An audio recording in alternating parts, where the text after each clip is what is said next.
am a speech pathologist by trade who happened into the preaching business long ago. I grew up in the church. I love the Bible. I loved sword drills. I can find Habakkuk with my eyes closed. I was the kind of kid who stayed in the church to put all those little pencils back and arrange the envelopes. But God did not call me. I have no call from God to preach. But through an incredible sort of series of life journey, I came along Duke in 1991 when at the time they had a couple of preachers who had what we would call then speech pathology. One with a stutter and one with a repaired cleft palate. And I was asked to come and work alongside these couple of preachers to build their confidence, to work on presentation in the pulpit. This is 1991. There was a very distinct idea of what preachers look, are shaped, and sound like, right? And the next year, I suggested to the dean that pathologized those two preachers, that perhaps everybody could benefit from another set of eyes on their sermon. So beginning years and years ago, everyone who goes through Duke Divinity School has at least a couple of sessions in my little broom closet. It's legitimately a broom closet. and look at our sermons. I believe anybody can be stronger. I believe all of us are on their way, as the Methodist would say, to perfection. But this part feels a little icky. It feels like it would really be more convenient if God would do this differently. This kingdom work where justice starts rolling down like waters instead of through the awkward human hands, face, body, posture, expression of you. But it's pretty clear from the prophets that this is what God had in mind the whole time. When we read about the word coming out from Jerusalem, it's the word going out. It's not God summoning a couple of platoons of cherubim to fix everything. It's the word of the Lord. And you, like Mary, are now called to conceive, to deliver, to name the word through this messy 3 cubic feet of bone and blood that is you. And God is always doing that, right? Swaddling up love in humankind. So to get us started on this rainy, dreary day where literally all of us would rather take a nap, you have on the screen a modernist depiction of a man facing away in front of what appears to be color. Naked and vulnerable. Naked and vulnerable. I'm surprised that this was your 11th or 12th comment, to be fair.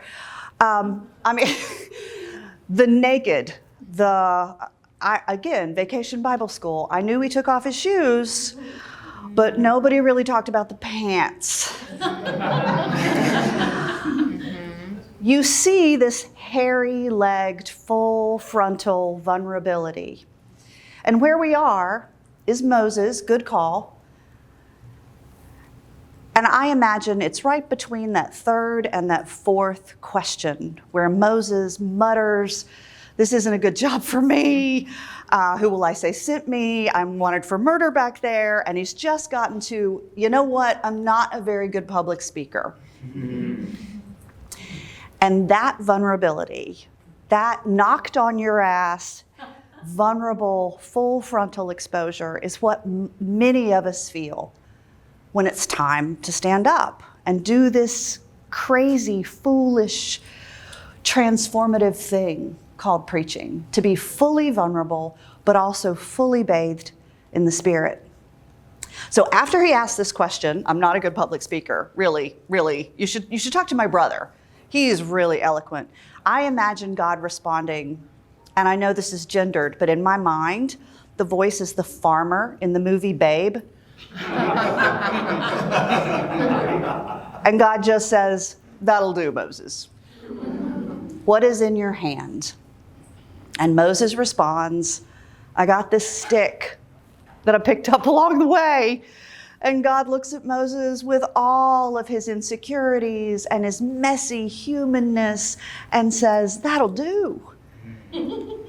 I have plans enough for that stick to split the sea. And the thing is, Moses, it is not that much about you. It is both about you and not about you.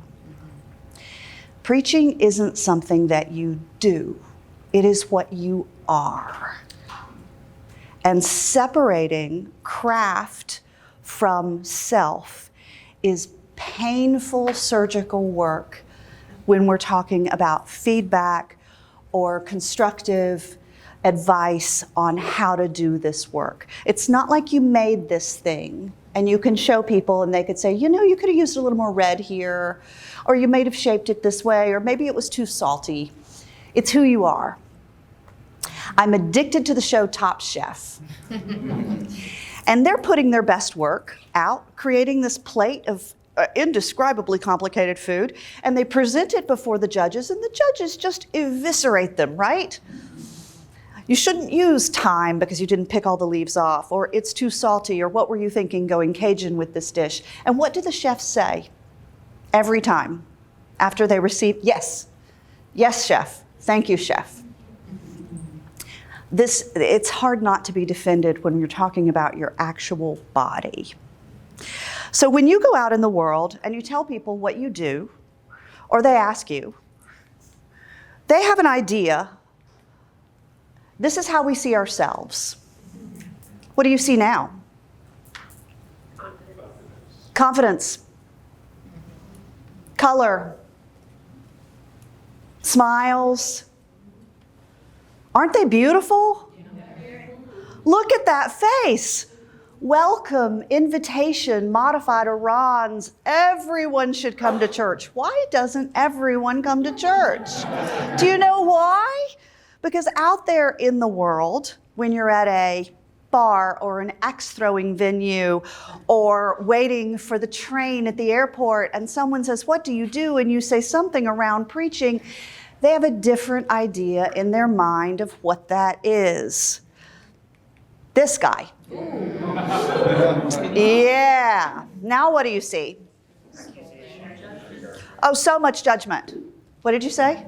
Scolding. Scolding. You're very close. You're right under that finger. Lack of curiosity. Condemnation. Okay, now you've got all the emotions, the subtext you felt from it. Now drill down into what exactly about that image makes you feel that. He looks angry. The furrow. The furrow, angry, the 11s is right there. He's so tired of damning you. It is exhausting. He's got his collar loosened and it's all kind of sepia print. It is just exhausting. He's like an angry, sad Mr. Rogers. Without skincare. Without skincare. Without skincare. But he's basing it on the scripture because he's got his Bible in front of you. Yes. Okay, let's push that a little further. Where do you think we are in the Bible? Yeah, we're at the tippy end. There are some horsemen up in that thing. It's interesting to me that the finger is the only thing in focus. And the ring. Who's going to guess it's probably traditional marriage? I'm going with yes. I'm also fascinated that someone married him. He wasn't always that way. He wasn't always that way. Right.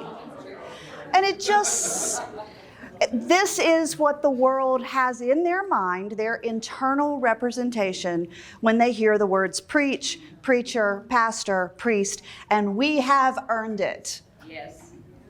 Through hundreds of years of patriarchy, child abuse, the Catholic Church scandal, Jerry Falwell, televangelist, and all of these megachurch people who continue to extort money from old people, the reputation is not unearned. So that's a big thing to be up against, right? To show hospitality and welcome and invitation to a world that has already decided that they are about to be spanked. So this is my least favorite slide. Don't take a picture of it. I will give you all the slides. So this is the study that says people judge us on nonverbal stuff first. Not after they know you and have met your pets and your partners, but when we first meet someone, we make decisions really, really quickly. And then it takes a little while for that nonverbal stuff to fade into actually seeing one another. It is part of our innate humanness, and these internal biases are simply real. They're not right, and they've been used against people of color, bodies of all shapes, women, since Mary Magdalene ran down from the tomb and gave the first sermon, and somebody, I'm certain, said, "You shouldn't preach in open-toed sandals." The first thing that comes when Christ makes all things new will be this chart. It will be gone. I believe that in my heart, that we will no longer judge people by the color of their skin, but by the content of their character. So you don't know me very well. You met me. But probably within a couple of minutes, you had made a lot of decisions. You probably could tell me, within a state or two, where I'm from. You also read the bio, which makes this harder. Whether I have children or not. You made a lot of decisions about my education level, about my tax bracket, probably some of my background. We just create, we are meaning-making machines.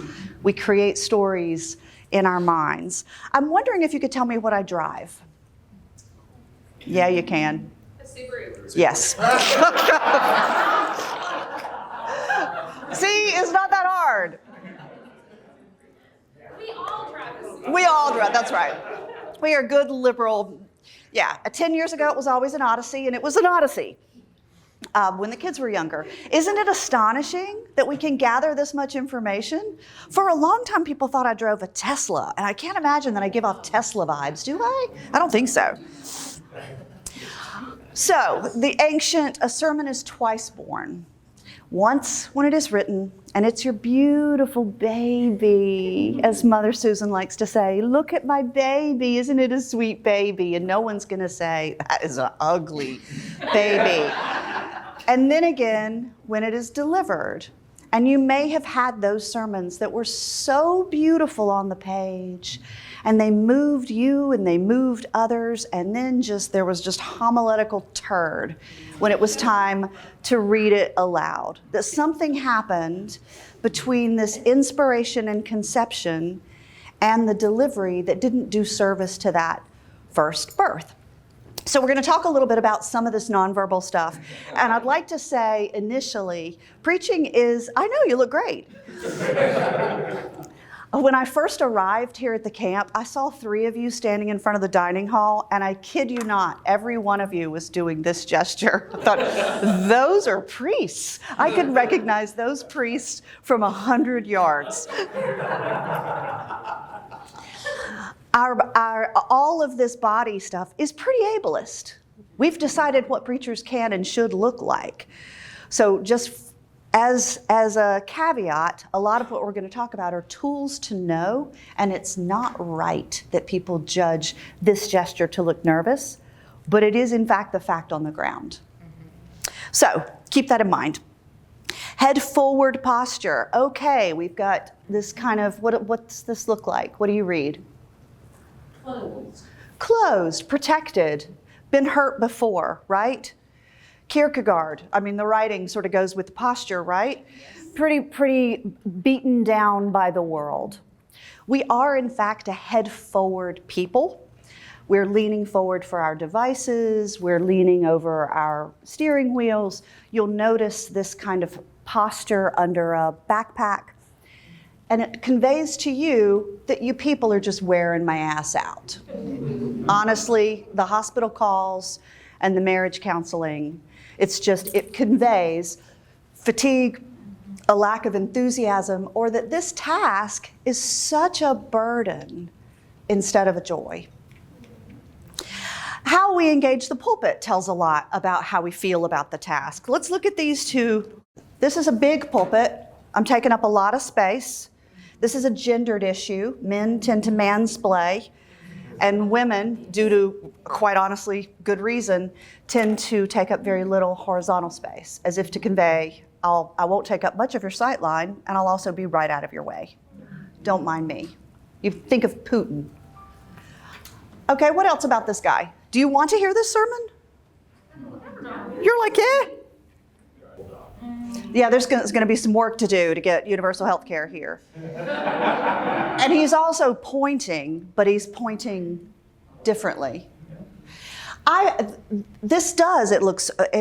using that sort of ordained power of the pulpit, but for me, he's got a lot of work to do to connect with me, to make that leap that Mother Senator Reverend Dr. Kim talked about. He's got a pretty big leap. Here are the things I need to get through. I need to get through the very heavy carved, giant, man-sized pulpit.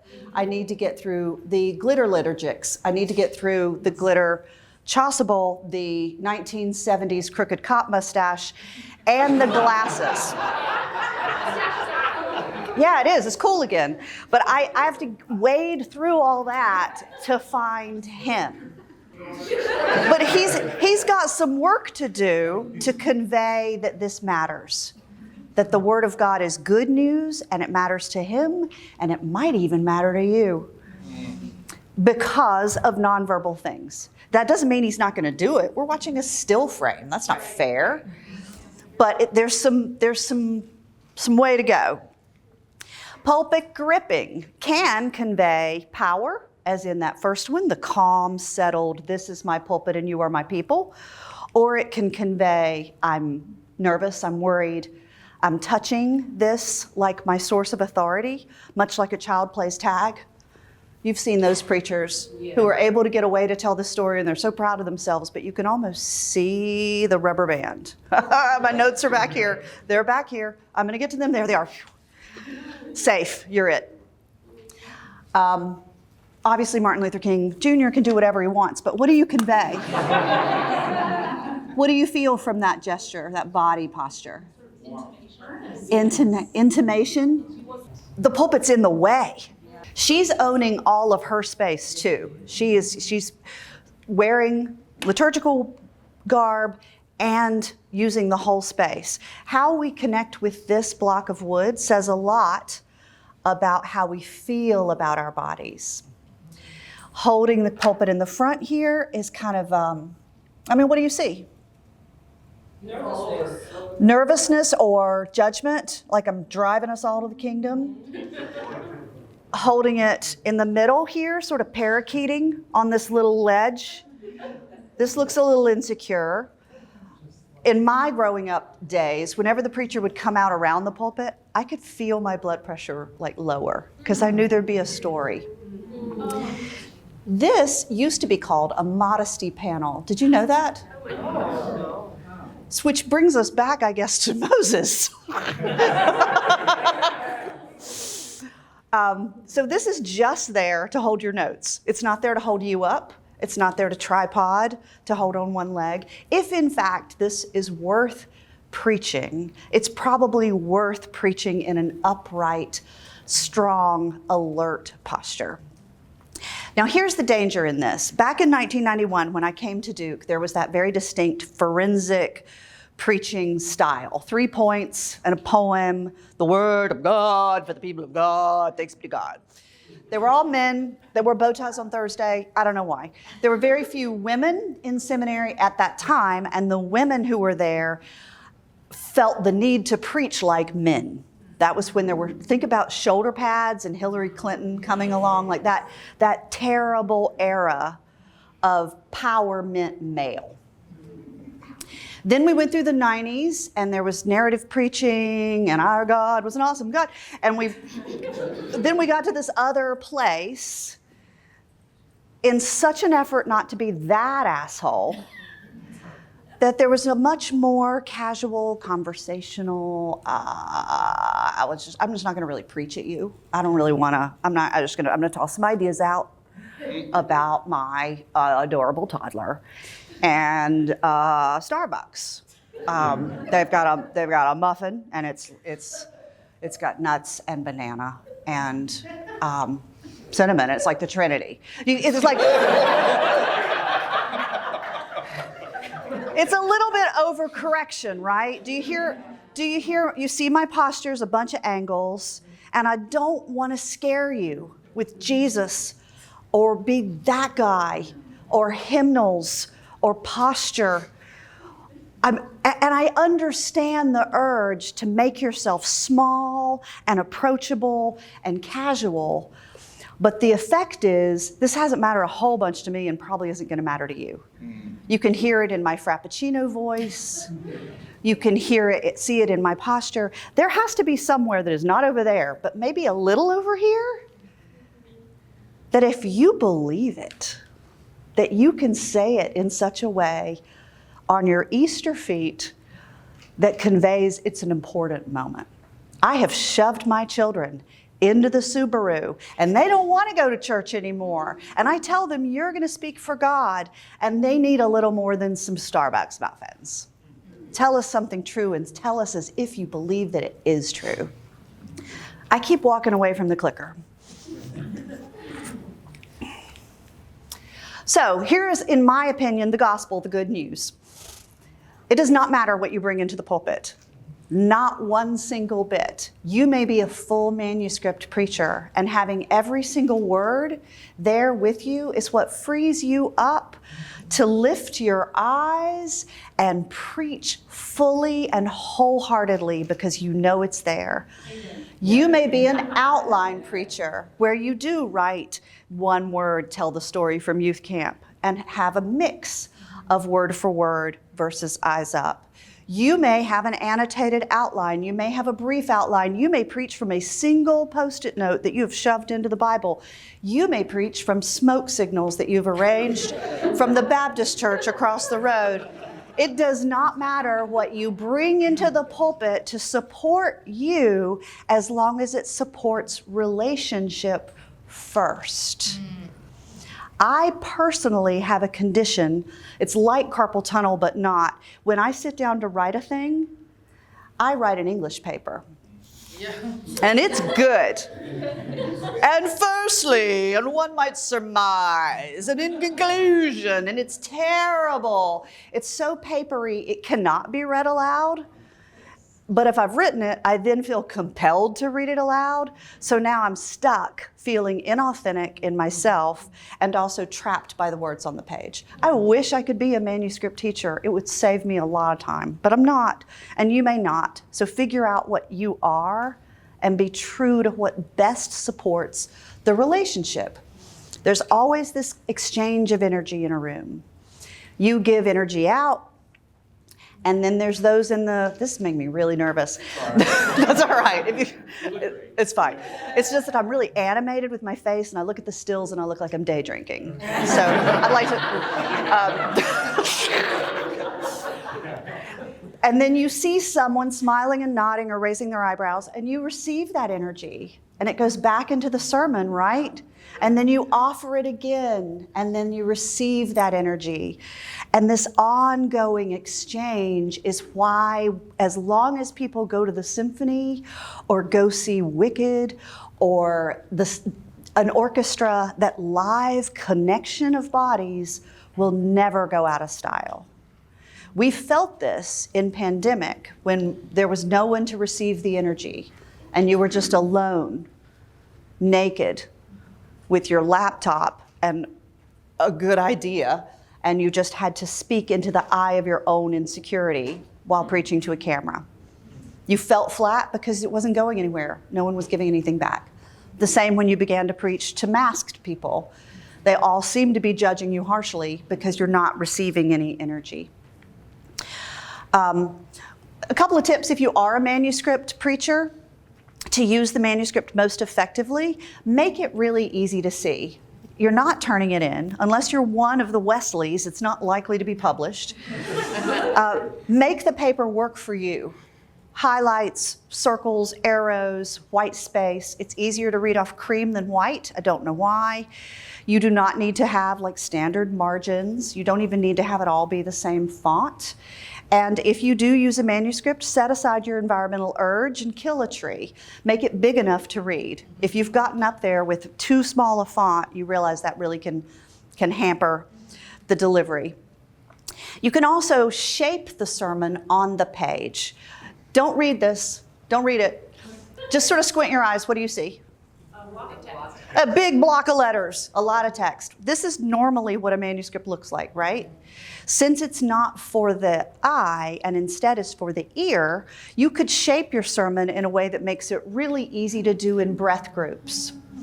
In our workshop this afternoon, we talk about doing scripture in this way too. So you can make decisions and you don't end up with strange pauses. And if you want examples of that, here's another from Philippians. Look at that big old block of text. Here we go. All right. It begs to be read flat. Now, I know the room in which I stand is on a long tradition of read it straight. Don't do a whole lot with it. Don't get yourself in it. Don't muddy it up or be theatric or jazz hands or Shakespeare in the Park. Just say it clearly. Enunciate precisely, and let the Holy Spirit do her silly goose work in the ears of the hearers. And it's just not true. It's a lie. There's no way to say it straight. The very embodied, incarnate nature of us is you're going to do something to it.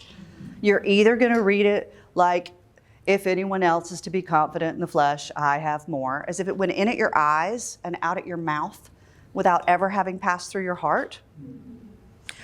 Or you're going to inhabit the text and give it all you can, or at least more than comes naturally. This is tough now, bear with me. The nature of public communication is it needs to be both you, but a little bit bigger to suit the space. And that doesn't mean you suddenly turn into Sean Connery. Does everybody have Costco where they're from? Alaska, I know you do. So Costco. Think about Costco. You can buy the regular brand that you want. Let's say Tide. It's the real product, but it's in a bigger container and it's less expensive. It's 30% more. Imagine, if you imagine a gesture from here to here, what a Costco size might be. It's still you, right? If I want to emphasize this sentence, maybe I do it a little more dramatically because there's 300 people in the room and not 4.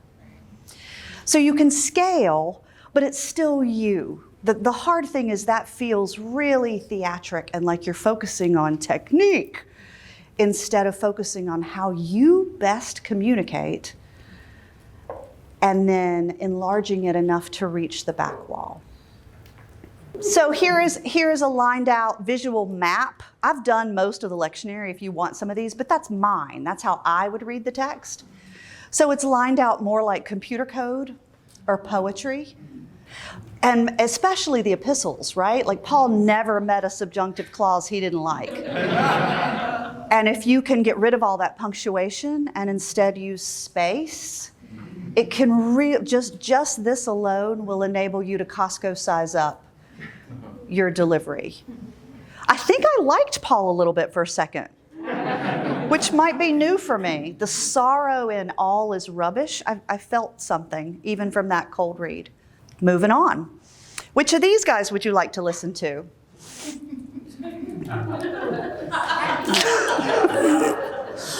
We are now in a post-manuscript world out there. Newscasters, sportscasters, comedians.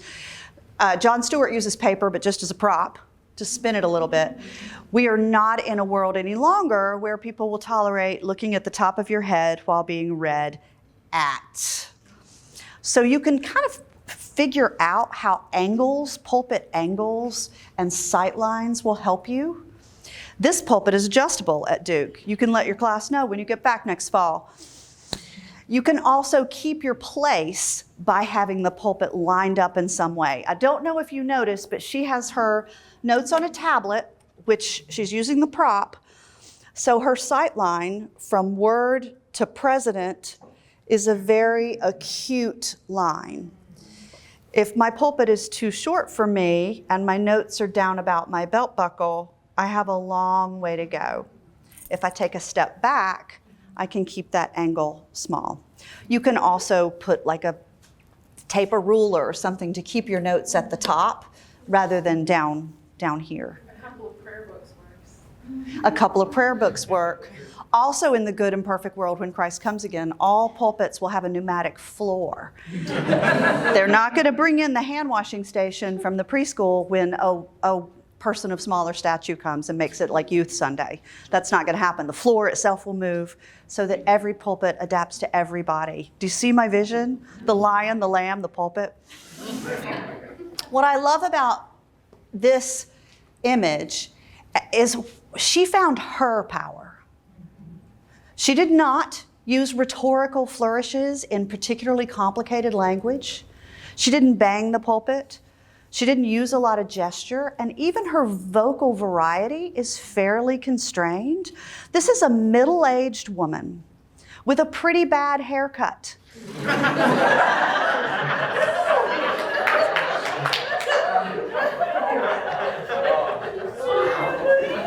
And she stood in a space within her own authentic calling, and not a king, not a prince, not a president, not a senator, not a congressman. No one could interrupt the silence that she held. And she did it not because she was this guy, but because she understood her own power. And her superpower was staying contained within her own ability and silence. No one would rush her. And we're still talking about this sermon. Oh, I made you all stickers. If you want a water bottle sticker, preach like Marion. So, practices for eye contact. I love myself some Barbara Brown Taylor. Please, if you ever see her, I love her. And when your sermons are written like Barbara Brown Taylor, just beautiful, eloquent, image upon image, you too can just look down and read it. But until that day, here's some things that I've seen over time. So the sprinkler looks down at the notes and then just sort of makes in non-meaning eye contact. You can almost hear it, right? Like.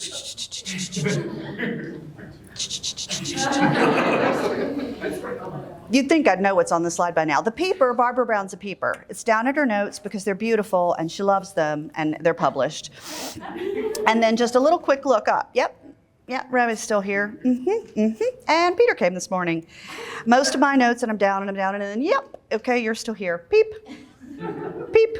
The scanner makes an effort to look at every single person in a deliberate, predictable way. And it is uncomfortable. What's next? The hypnotist talks to one person for way too long. It's easy to talk to you. You've got the yummy face. You've got your cute little pigtails and you're nodding. Yeah, like I feel like I'm vibing with you. You have to talk to the other person too. You have to talk to this guy. You have to talk to the narcoleptic. You have to talk to the person who is even now composing you an email while you're still preaching about how political your sermon is. We tend to want to make eye contact only with the yummy-faced people. You, those sweet women who are on the third row, the widows who just hold you up with their goodwill, or your spouse, whoever you're sleeping with, or your mom. You got to look at everybody. And the Wimbledon is typical in a divided chancel. Down to the notes, up. Down to the notes and up. If you watch a State of the Union, you will see it looks like a cat watching tennis on TV. Try to make meaningful eye contact with a phalanx of people, 2 or 3. Sometimes you can get rattled if you get too deep in somebody's eyes and you think, oh, this thing they told me about in counseling, now you kind of lose it. But try to look meaningfully for a few seconds and then meaningfully for a few seconds. Your notes are here to support the preaching moment, that exchange of energy. And you love them. I know you love them. I can tell by the way you straighten them and caress them. And sometimes they come out with a flourish, like, ta-da! I urge you to break up with your notes, to just be friends. to literally see other people. Here's also, I think, a helpful tip. You don't need to look at people the whole time. We don't want you to look at us the whole time. Some of the time we're making a grocery list or correcting our children or just doodling in the side of the bulletin. But there are some times that are key. If you can, memorize or know your first 60 or 90 seconds and memorize or know your last 60 or 90 seconds and then something in the middle. It's always strange to me to hear people read me their own story. You know, this thing that happened at the backyard barbecue. Figure out if you want to get it beautiful or you want people to hear it.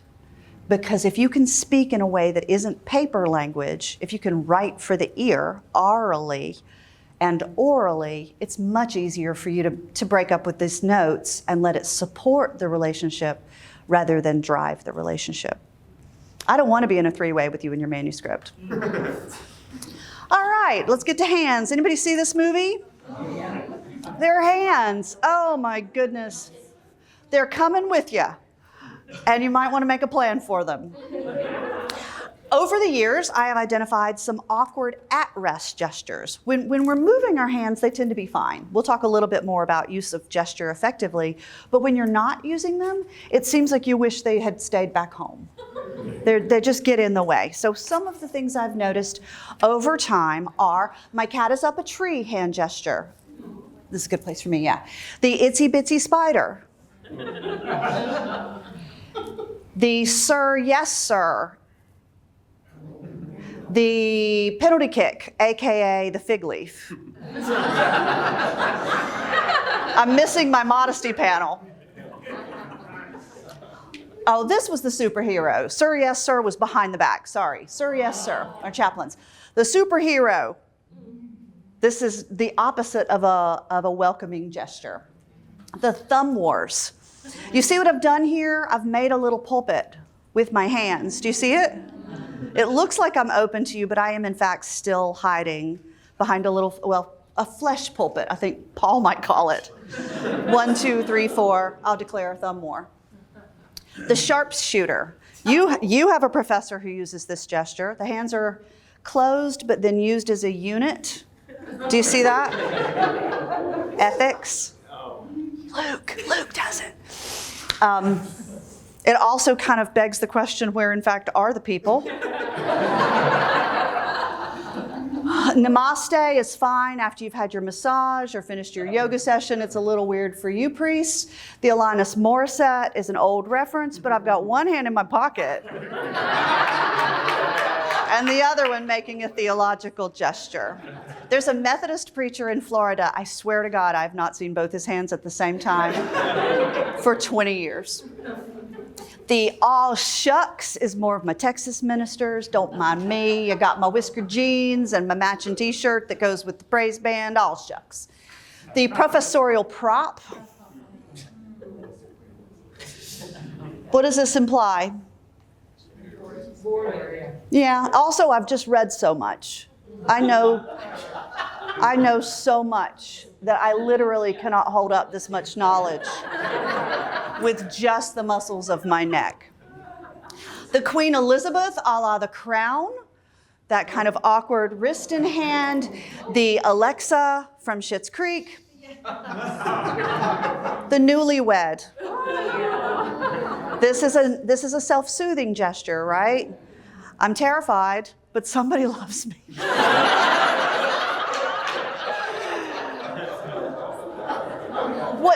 And the liturgical basket, which is what all of you good priests were doing in front of the dining hall. The liturgical basket, one hand in the other, so now you're free to make a gesture rather than having linked them together and have to unlink them to do anything big. Liturgical basket, as if you're going up for Eucharist, you're free to gesture. I'm kind of relaxed. If I get above 90 degrees here, I start to look pretty panicked. My hands are an emotional barometer. At our school, Father Kimbrough does this, which I have now named Yummy Jesus. Only when he's in a chasuble and he's got nothing to do during communion and his hands are here. Which, I don't know, don't tell him that either. What happens at Rosalind stays at Rosalind. Oops, wrong way. There's also this gesture. Angela Merkel, as an early image of power, wanted to invert these steeples of power, and she developed this hand gesture. She developed wearing solid jewel-toned clothes as a way of finding a way in a world full of male-dominated leaders 25 years ago. And this gesture became so known for her calm, steady leadership and presence that during the economic meltdown, there were billboards made of just her hands. That's a subway in Berlin.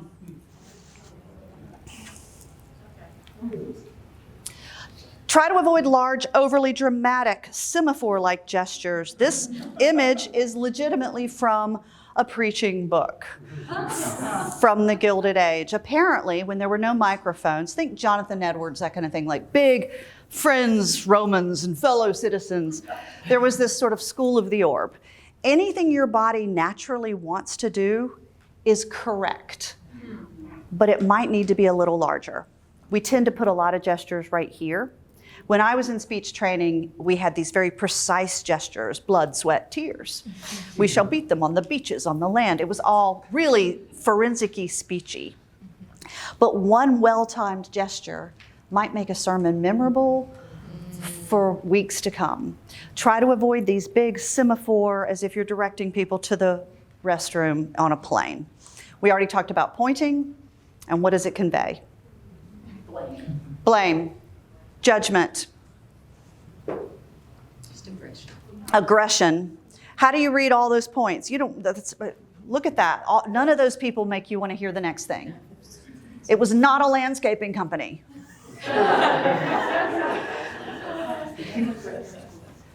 Be cautious about pointing at versus toward. In this image, Martin Luther King Jr. is not pointing at the people on the steps of the Washington Mall. He's pointing to that dream he sees. It's up and over their heads. It's hard to feel like you're at the end of somebody's finger. There are also iconic pointing gestures when you've been told, don't point, but you do something that means exactly the same thing. These are called precision gestures. I use this a lot, as if I'm actually snatching the idea out of the air, like a ticket in those blowing booths at Chuck E. Cheese. The invisible pointer. The Obama used the ATM. I'm still pointing. It's still a precision gesture.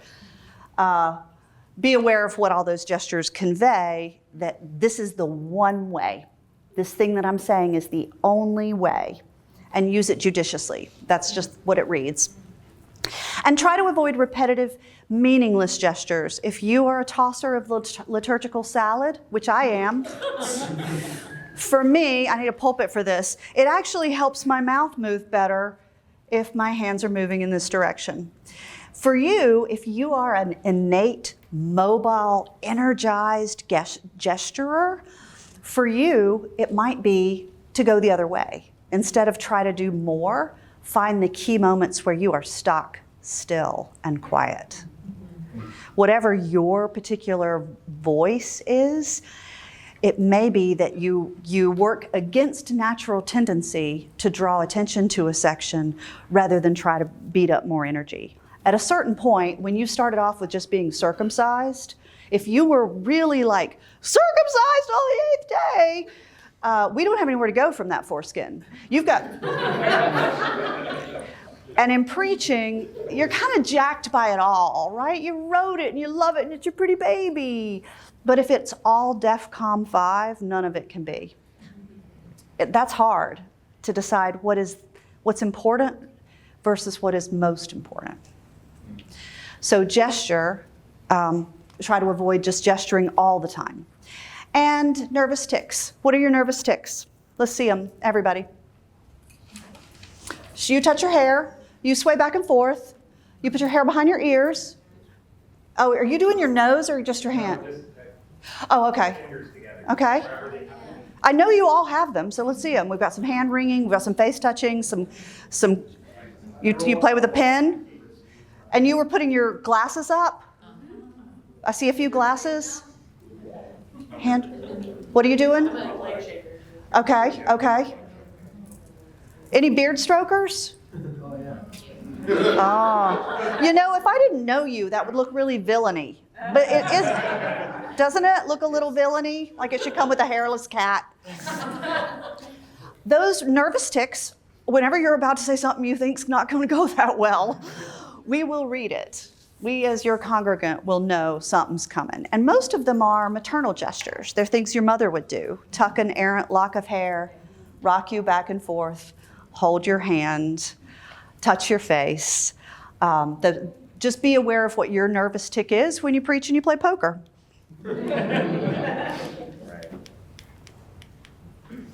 An effective gesture can be thoughtful, it can augment, it should be confident, above the waist and open and away from the torso. So if it's a little gesture and down here and you're in a pulpit, we kind of want to know what you're doing down here. If it's worth gesturing, bring it up and away from this little puppet show of just in front of your torso. Think about being in a modified Iran's kind of forward, so it's a little bit bigger. I saw a sermon years ago right after the events of Charlottesville and the total solar eclipse. Dr. Jerusha Matson-Neal preached about watching the sun being poured into a hole in the sky, and all we had to protect ourselves were these little pieces of cardboard. Are you with me? Do you remember? They were all sold out everywhere. So now you're in the moment. 3 paragraphs later, she talks about the death of Heather Heyer, and all we have to protect ourselves from their vehicles of hate were these pieces of cardboard. I've told this probably 10 times, and it makes the hair on my arm stand up every time, that the power of protest is equivalent and compared to this cosmological, cataclysmic, apocalyptic event. That's the power of a protest. And all she did was move the cardboard from little glasses to a protest sign. That didn't come by accident. And it wasn't a whole like mime of a sermon, but I'll never forget that single gesture. Wait, I'm sorry. She had cardboard there? No, she just gestured that she had. sorry. And we knew by the gesture she was talking about those little paper, the ones the president didn't wear. It should be confident and spatially appropriate. If you're going to go ahead and gesture, be brave. Brave sins, Martin Luther said, fail big so that grace may abound. I remember once seeing Abraham took his son Isaac, whom he loved, and he placed him on the altar. He is so little. David, after he slew the giant Goliath, he took out his sword and he cut off his head. He just cut it right off there. Happy Death Day. It looks like a birthday cake. And there's a lot of sinew up here. So open above the waist, and if you always use 2 hands, you start to look like a puppet. Sometimes just 1 hand is enough. If in doubt, go for a modified Iran's. All of you. You can get people up, you can have people come forward, you can have people be seated, it's invitational. Let's see it. Everybody Iran's for me. Oh, that was nice. Yours kind of went into like a ta-da. Yeah? Hands relaxed. Oh, you got to get bigger. This looks like, is it raining still? Yeah? Okay, you just don't have room, Jimmy, but you would have more room, right? You don't want W arms. You want to be like, as if you're inviting the congregant to dance. This way is just for you. We're Presbyterians. We've got a lot of complications around my benediction. My old church asked people to be seated. Please be seated. And I would not sit down. I was the last person standing because I just felt so having my head mashed. It's not whack-a-mole. Please be seated. For 20 years, I was the last person standing after the hymn, and nobody ever asked me why. Yay! On to your face. Your face will preach its very own sermon. You are forgiven. By the grace of God. If there's a mismatch, If there's a sermon that's awfully smiley that has a long illustration about the Holocaust, we start to get a sense of kind of a nervous smile. In the South, we tend to just, if all else fails, be charming. And that may not be a match for your Good Friday sermon. If you genuinely care about it, because I know you did, like Tuesday, when you first opened the lection, and your ideas leapt like brook trout shimmering in the sun. And then somebody got sick. And then Thursday, and then you wrote a sermon instead. All of that impression of the way the Spirit was moving through the text. You ran out of time, and you had to go with the 3 points in a poem, and you were never really happy with it, and you didn't have time to edit it, and the ending was, well, there's really 3 endings, but you weren't sure which one, so you just preached them all. If you can stay with that impression, Paget says the preacher is the first to be implicated in the message before anyone else can be moved by it. Which of these people are more likely to mug you? Glasses and facial hair tend to mask your expression. There was a period at Duke for a long time where we're doing this whole apostolic thing, and you couldn't tell if anybody was telling the truth. If you have glasses and facial hair, get glare-free glasses. They'll offer you either scratch-proof or glare-free. Go for glare-free. And know that your facial expression happens from here up. It's in your eyes and your eyebrows, not from here down.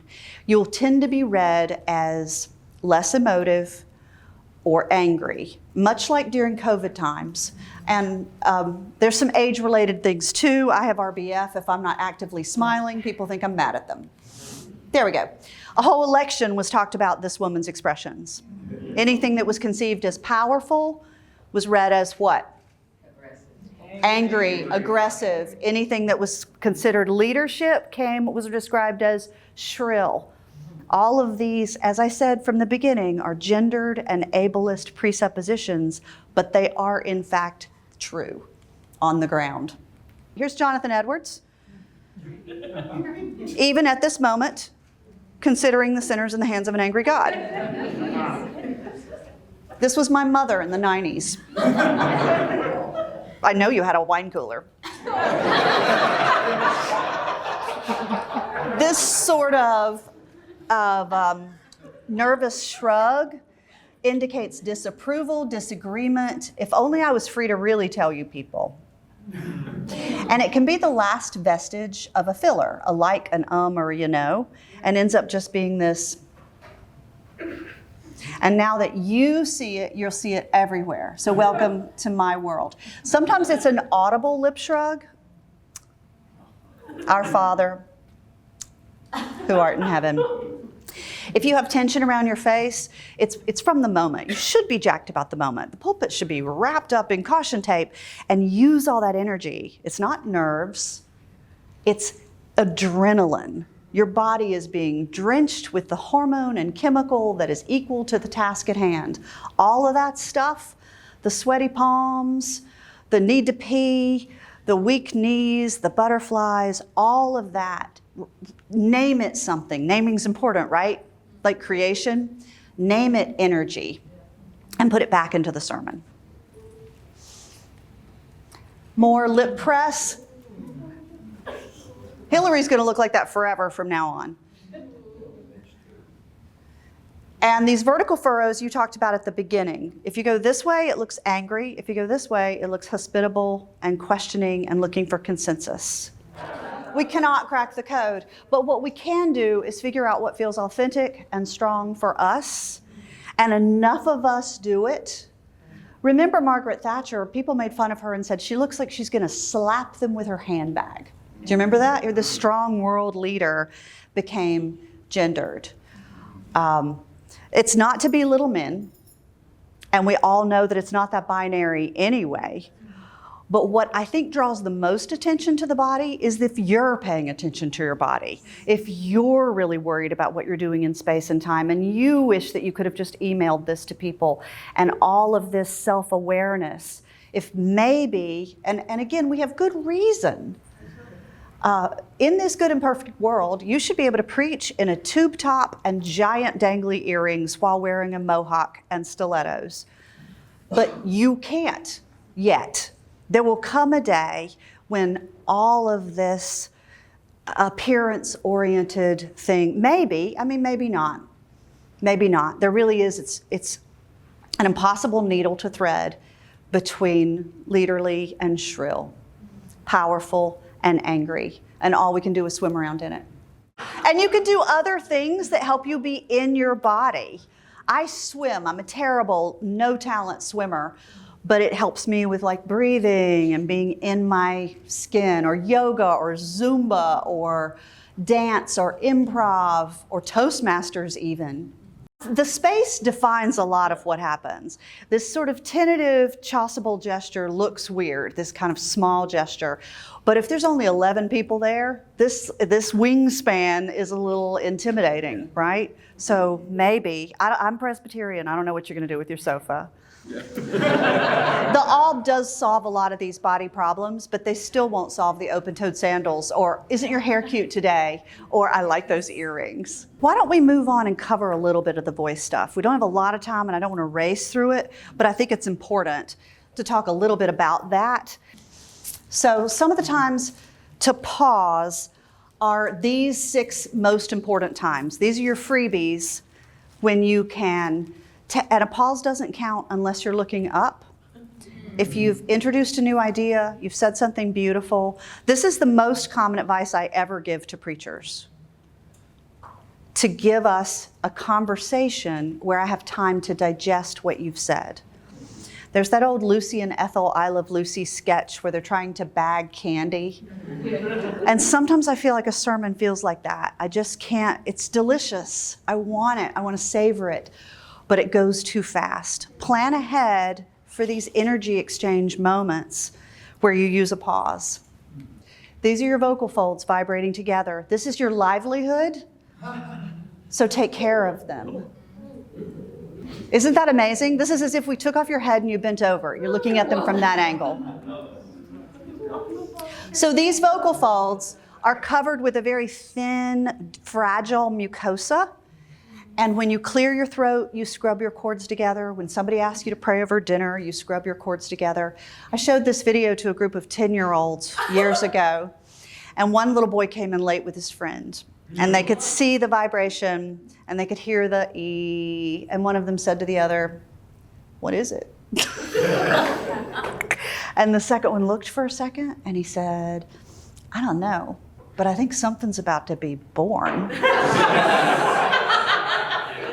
And I thought, yes, that is exactly what is about to happen.